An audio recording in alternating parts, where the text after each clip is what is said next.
If we do not take action, I do not believe that the planet will become destroyed, but we will destroy ourselves.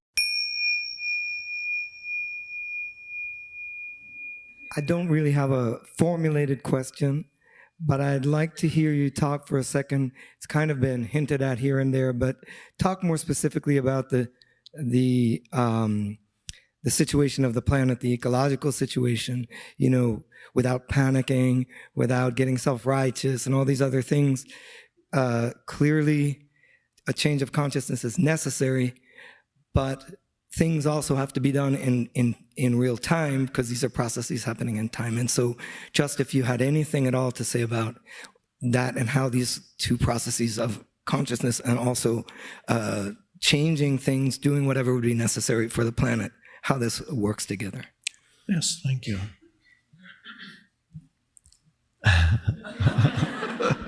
Are you engaged in that kind of work? To some extent, and hoping to be more. Yes. Well, one thing, as you know, I don't need to say it again, the foundation for any action you take is to let it arise from presence, rather than from a feeling of fear or anger, because those two are not very productive. What comes out of fear or anger is not productive. Presence is much more powerful. There's an enormous power in presence and true intelligence. Really intelligent action comes out of presence. So that's vital to know. There are many things that need changing in our relationship with the planet. Things seem to be going the wrong way right now. All I can say is do as much as you can to help change the way in which we live on this planet. Do what you can with peace in your heart. That's the main thing, with peace in your heart, because otherwise, without peace, the opposite of peace is war and conflict. So if we don't destroy the planet, we destroy ourselves through war and conflict. The planet, there's more to the planet. This is my intuitive realization, by the way. There is more to the planet than we realize. The planet is a being. It's not a rock floating in space with things growing on top. The planet is a living being.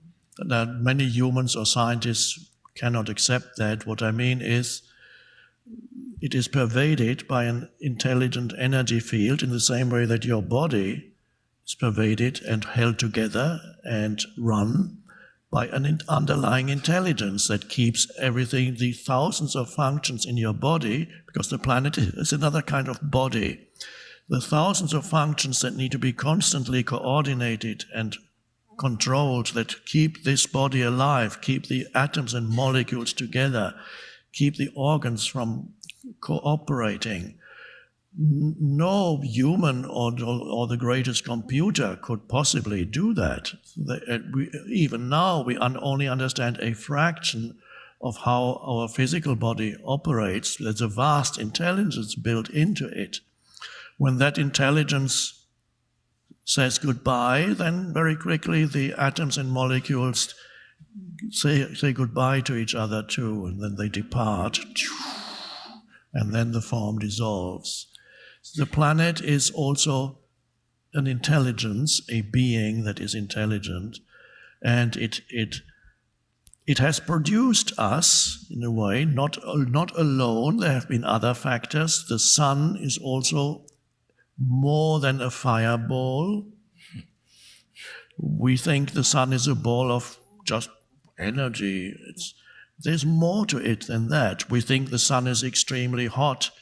Well, hot is one way, but really what that means is the energy of the highest intensity, which our physical body registers as extreme heat.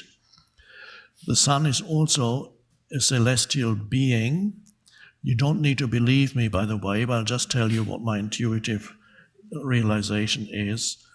And the planet has an intelligence also that one reason why we need to be active in protecting the planet so that we don't use these absurd ways of the resources of the planet, the absurd ways of getting energy, we need to go beyond that.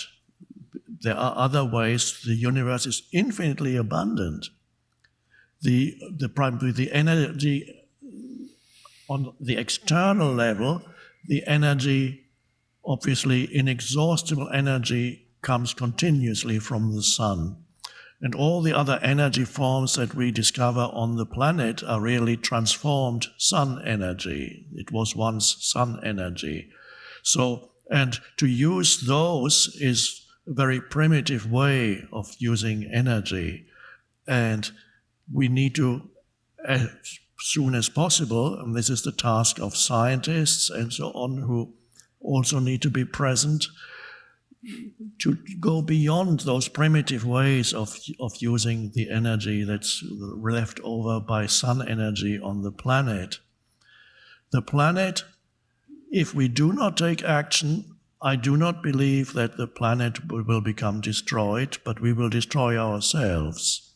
Or the planet, which has an intelligence, but it's just slow, because to a planet, 100 years is nothing, 200 years is nothing, 1 second in your lifetime or less.